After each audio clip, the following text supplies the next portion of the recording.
ప్రాణం పోయే ముందు భగవన్నామం చెప్పిన కారణానికి ఫలితమేమో తెలుసా?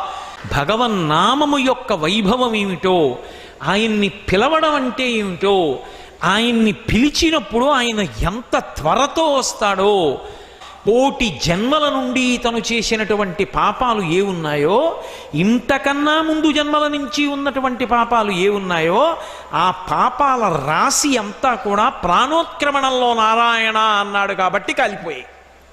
లేవు ఇతనికి పాపాలు. మీకు ఈ ధర్మ సూక్ష్మం తెలియదు. పెద్ద దూది పర్వతం ఉంది. ఒక నిప్పు రవ్వ చాలదా కాలిపోవడానికి? ఒక్కసారి నారాయణ అన్న నామం చాలదా పాపాలు కాలిపోవడానికి? నామము చాలా తక్కువ అని భావన చెయ్యవద్దు.